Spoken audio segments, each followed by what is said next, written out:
I'm ChosenArchitect, and this is the Stoneopolis MODPACK. Now, hopping back into some more Stoneopolis, today is the day, the big day, the day that we get ourselves applied energistics started. And boy, am I really ready for this, because the manual crafting and item sorting up to this point has been quite a hassle, but it's also not been all that bad. But like I said, today that all changes. But first, there's still quite a few things that we need to set up before actually fully getting into the applied energistics mod. And first of all, we have to make ourselves Certus quartz dust, and we need this processing. Along with that, I also want to start prepping out an area around the base to actually place our system and hopefully call that place its home. And just in case you're not familiar with applied energistics, it takes a lot of space. Well, not at first, but it will 100% take up some space in the future. Now, to get started here, I think what we're gonna need to do is we're gonna need to grab out some quartz, and we're gonna need to update this filter that we have that is sending through our network here. You can see all of the crazy blue lines everywhere. And so what we're going to need to do is just add this to the filter, because this is what is ultimately going to get us Certus quartz. And with that now pulling from our controller, we should be able to head over here. And this is where I'm going to need to place in another output, but I'm going to do this on a separate container. And so if I grab a output node, this one right here, and I go ahead and get this placed on our container, I should be able to start sending this with all of those quartz materials. But I think I want to limit how many I'm sending, because I don't want it to send all of them. So I'm going to have it make sure there's never more than one inside of this particular storage at any given moment, because I don't want it to try and backfill this entire thing, and which it will do, and it would drain all of our reserves. So once this is fully connected and we have this linked in by connecting it to the node, we should start to see quartz slowly but surely rolling in. And this should all start getting prepped and start sieving. But that does remind me, I do need to make sure that I have a sturdy upgrade in there, just to make sure we're maximizing the amount of stuff that we can get from here. Now, something to also note about that particular upgrade that I just put in, that actually maximizes the amount you get as an output, but it doesn't limit your input. So there is an upgrade that we might want to convert to start using for that particular thing, and that is going to preserve the actual item that is being sieved and make that item last a bit longer. And now my reasoning behind doing that for that particular item is that, well, over a given period of time, we definitely want to make sure we keep as much nether quartz as possible in reserves inside of our storage here, since I'm turning them into meshes. Now, something to note about these upgrades is, well, they do take a bit of time to sort of grind out. I will say that as we continue to make these, by the way, these are what they require. It's going to require you to grind out some blaze rods. So you're going to kill some mobs and craft a bunch of these resource 2 generators. But I think in the end, they are going to be very worth it, because if we take a look at what the uses are used for, we can go all the way up to our input only being consumed 20% of the time, I do believe. So it'll basically, every operation, it'll have a 20% chance, I think, of consuming the item, which should keep the items in there quite a bit longer. And unlike our other upgrades, we should be able to take this all the way up into the top tier version, which is the everlasting. It just requires more of the same generators, just crafting up. Now, this may seem like a very tedious process, but I'm gonna show you a little trick that can actually get you tons of blaze rods. So what you need to do is continue spawning these guys all the way until you get your first cramming attempt. So as soon as you get one to start taking damage, which should happen very soon, as soon as the first one starts to cram, they're all gonna take damage. Now, one will ultimately die, but now all of them have basically 1 health. And you can go through here and you can smack all of them down pretty quickly from doing that cramming method. This would be a lot easier if they actually dropped items from cramming. Now, most mobs do drop items from cramming, but the blaze requires you to actually attack them. Now, boy, oh boy, that was a manual craft. Crafting up 32 of these, and the reason why I need 32 is because we need to upgrade these 2 to the maximum. So 32 just for 2 of these max tier upgrades is what is about to take place. Yeah, it sounds just as crazy as you might think, and it is 100% crazy. I will admit, but I think it's going to be definitely worthwhile. Notice right there, boom, all 32 used up, and we now have these everlastings. So now in here I have placed in the everlastings, and while they're not actually infinite, they should hopefully help make this last a bit longer, so that way we're not using as much quartz. In this particular case, I don't want to use that much quartz, whereas everything else, I really don't mind. So at the moment, I'm working on treating this area and making it look very nice, or at least I'm trying to, and I've expanded even further. So I'm thinking this is going to house most of our industrial machines, so yes, I'm going to have to break this down and rebuild it out into this area. But this main corridor here, I might actually use this to house my applied energetics system, which I think would look rather nice here as a central piece to our sort of puzzle that we're building out in this area. And now because of how easy it is to access these treated wood planks, which by the way, I absolutely love the color of, it makes it a lot easier to build with it and a lot less of me going, oh, this is a pain because I cannot get these materials. So yeah, it is really nice that now I can just go in and I can make a whole bunch of them because we have several buckets worth that is just constantly being made. Now, some interesting crafting tips that I believe you can do is you can take a glowstone can and like a colored can. And for example, we have a bunch of stone, and I think we can click on this stone and we can light it. Now, it's not exactly the same color, but as you can tell, it does look kind of nice. And we can like dye this and like give ourselves some different sort of shades in here while also eliminating torches. So even if I can get some different shades, that will be very nice. And I can light these stone blocks and just get rid of these ugly torches everywhere. And you know what? Some darker gray might actually be a little bit better. I know eventually I'd probably like to have each of these cans done, but still, this is pretty darn cool. Let's see. We should be able to like actively change the color of these. Oh yeah, and that looks much better in contrast. Now with a little bit more of a decorative area in place, I can really start to get into applied energistics. So with that being said, I should have let this generate for quite a while now. And so popping in here, look at that. We have tons of Certus. That is so much, and that unlocks our first quest. So a strange dust is what it says. Now we need to smelt a bit of this to be able to make silicon. And something to note, if you are brand new to Applied Energistics, I do have a full guide on this new version of Applied Energistics. So if you're looking to figure that out and want a more direct informational guide on it, you can of course check that out. Or if you absolutely love reading, you can go ahead and over any of the Applied Energistics items, you can actually hold down G. And this is going to open up a fantastic guide, by the way, that has plenty of example setups. And these are beautiful, actually. You can go in here, you can rotate the blocks, you can be able to see different parts of these blocks and hide all of the information that it may show. I mean, there's just a ton of setups here. And it explains things very thoroughly. I don't know how much that is going to pertain to what we're going to be setting up today, as we're really just going to be getting a very basic applied energistics system set up, so that way I can start storing our items in a much better space and being able to craft from a much better space. Oh, it's going to be so nice. But this has its own progression for this. So we have to sort of take a look, and there's a ton of changed recipes. So Certus quartz, first of all, to be able to get it, we need to take our Certus quartz dust and then smelt it, or in this case, particularly blast it. So we need to make some blast furnaces and get those set up. But I think for right now, just doing a single stack of this is going to be plenty for us getting started. And it looks like we really only need 2 of these things to get up and running. So we just need to take this and use it to make a charger. So a little bit of iron later, and we should be good. I think it's like 5 of these. Oh, it's going to be so nice to be able to just craft and not need to do this. So, yes, a charger. And a charger by default, I don't know if it can actually connect into our main network. If I remember correctly, there's a chance it might. So let's actually try this first. And I know it's going a little bit off, but all we got to do is connect up some cables and see if this actually powers. If not, there is another way that we can potentially power this.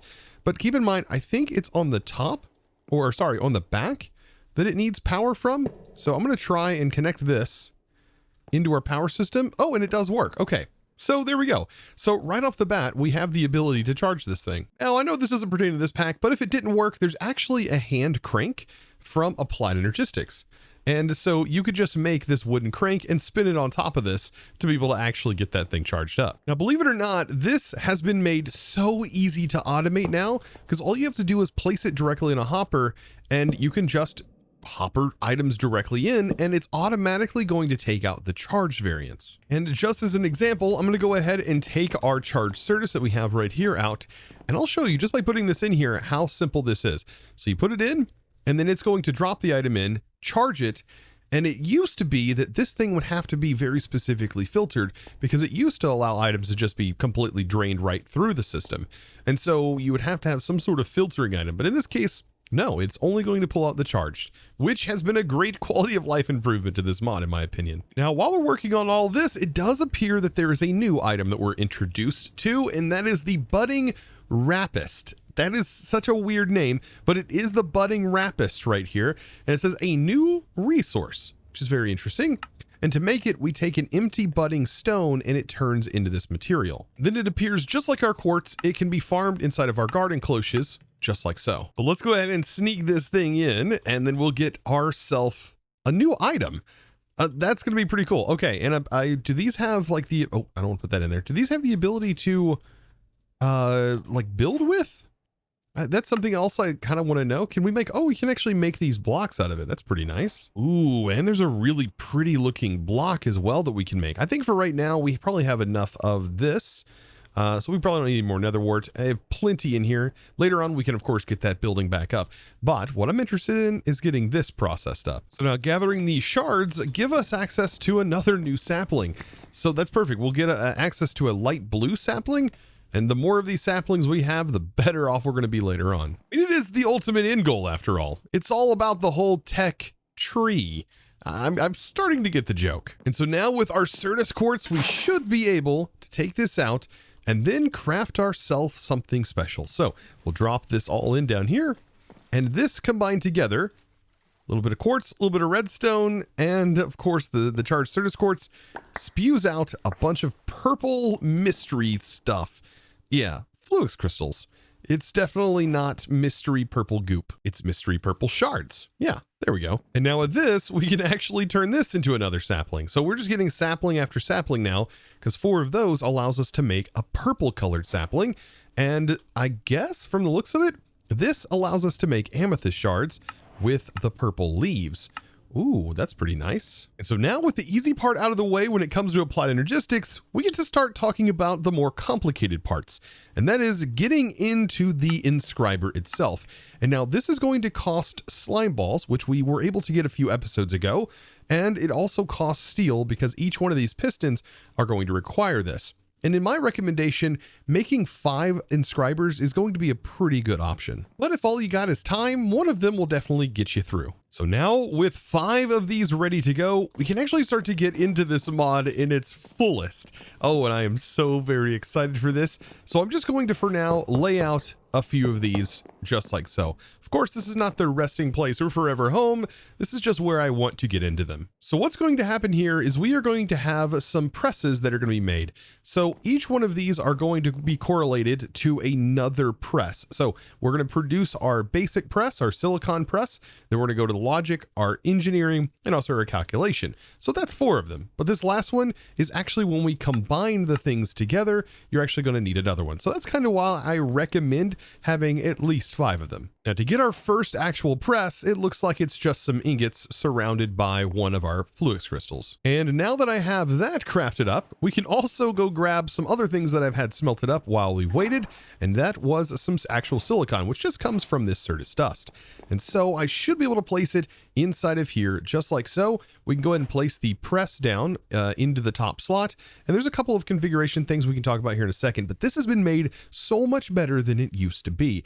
So we can put a stack at a time in here. And so no longer are the days for your initial setups needing to worry about hoppers and all the crazy janky stuff that was needed in order to actually get these started. They are so much better, not only in this particular case, but in the later game for actual automation.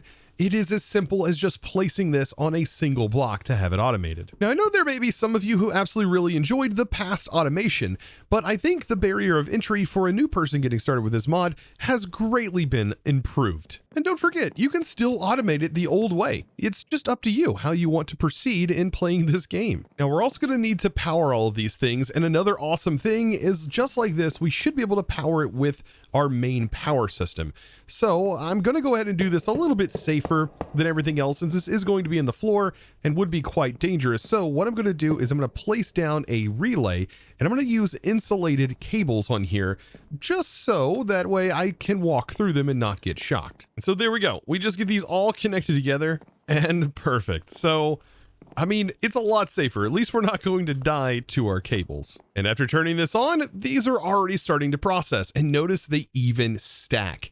It is just so much easier, this mod getting into. I have to say, AE2 has definitely become an even better powerhouse of a storage mod. And now, after grabbing some of my silicon, we should now have everything needed to make all of the other press types. For example, our logic, our engineering, and also our calculation. And so we definitely need to get each of these started in processing all of their stuff. Now, I typically like to have logic going first, and then I like to have calculation and then engineering last. So engineering's typically diamond, but in this pack, it's actually not diamond. So our calculation's still the same recipe. So inside of here, we can go ahead and for right now, I'm going to do like 32 of those. And so we're going to get those processing up. And then over here, for the logic, that's just gold.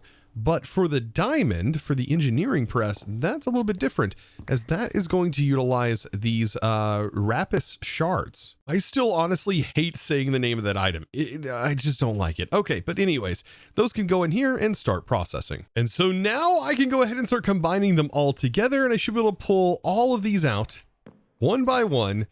And then I can start to place them in here. So our basic regular printed circuits are going to go down here, or our silicon, and then up top is going to be the circuit. And then the redstone just goes in here, and perfect. This is going to start processing up. Now, one thing I will note, to be able to speed this up, they do use acceleration cards, but it does look like we don't have access to diamonds as of right now. So yeah, no accelerating for us. As yeah, acceleration cards require advanced cards, and those require diamonds. I think sooner or later we will have access to diamonds, and then, well, we can speed these up to our heart's content. So now with our last bit of processors ready to be pulled out, and I also have some stuff being sieved over here. I have a bunch of purple leaves that I farmed up being sieved up for amethyst shards. I think we are one step away from having this whole chapter complete for the applied energistics.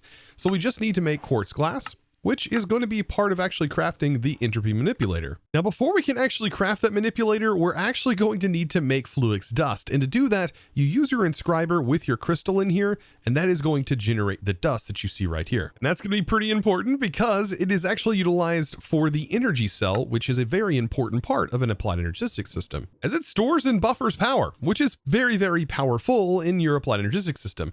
It will prevent your grid and such things from turning on and off. But we're using it for this to power our entropy manipulator, which in this case can be charged over here inside of the charger. And as soon as it's done charging, which I noticed the hopper just pulls it out in this case, it's a little bit odd because it shouldn't do that. I don't know, if we take this back out, we could probably put it back in. There we go. So it's going to take some time and it should charge up. And as soon as it's fully charged, we can start to utilize this thing. There we go. Oh, it's weird. Okay, so it is charging, but like at the same time, okay, I see the percentages are slowly going up. But once we have a little bit of charge in here, it can do a couple of things in world. It can, for example, convert ice to water, but it can convert water to ice. It can convert cobblestone into stone in world, and a bunch of other recipes, including making snowballs, which is something that we haven't had access to. So I don't know what we could use snowballs for, but now we have access to being able to make them. Now, while this tool is pretty darn cool, I don't exactly know just yet what the major use is going to be for it. But just keep in mind that we do have it. And now, with all of that being said and all of these cool tools available, let's go ahead and build our first applied energistic system. So now time for my favorite part, and that is going to be actually creating the basis of the terminal system. So we are going to need some formation cores, it looks like. These are pretty straightforward in getting, for example, the base terminal.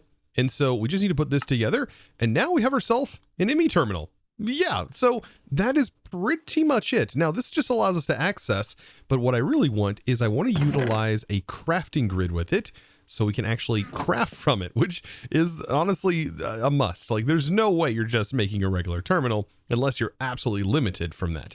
So we're going to utilize one of our calculation processors, and we basically have like a fancy crafting table now. So we should be able to put this together. Now there is one thing left that we haven't completed, and that is the ME glass cable for this quest line, and we're about to need that. So all we have to do to craft that is to make some quartz fibers, which is just a little bit of glass. And we're going to need a bit of this cable down the road, but for right now, this should be just fine. Crafting just a little bit. We're just going to need enough, and as soon as we do that, the chapter, I think, should be complete, unless I forgot something. Oh, there we go. So now the chapter is now completed. Oh, and we are getting into the absolute best storage, in my opinion. Not to step on any toes, refined storage. I don't mean it like that. Now, with all jokes aside, really all we're going to need left is to make ourselves an ME drive, and then we need to choose whether we're going to go straight into an ME controller or use an energy acceptor to be able to get power just into our raw system. Now, for my taste, I think just in this pack, going straight for the controller is a good idea. That way we can just send our base power directly into the controller. Might as well go ahead and craft this since making these engineers processors so easy. But how do you get Skystone? That is another question, and I think the only way that I know how right now, within my current knowledge of the pack, is, well, to go ahead and apparently get it via our catalog. I think this is the only way to get Skystone. So if you've been saving up your B-bucks up to this point, you should be able to buy some Skystone, which is going to be pretty nice for getting your controller set up. And now if you spent them all without knowing what the future held, well, I guess that's just how capitalism works. Or the stock market? I really don't know which one is accurate in that regard. We'll just broaden our search term and we'll call it economics. Yeah, sure. And so to get one controller, we just need to smelt down, I think it is 4 of these. So yes, we just need to get 4 of them nice and smelted, and we should be on our way. So by jumping straight into the controller, we get to skip the energy acceptor all on its own. Now I'm thinking to keep this nice and clean, I'm gonna go ahead and I'm gonna place this up top here. So let's go ahead and place in the ME controller, and then above that, I'm gonna use an energy cell for the buffer. Now I am going to need to get a connector on here to just get some basic power running to this for right now, because the basic systems don't really cost all that much power, and we should be able to drag a line from over here.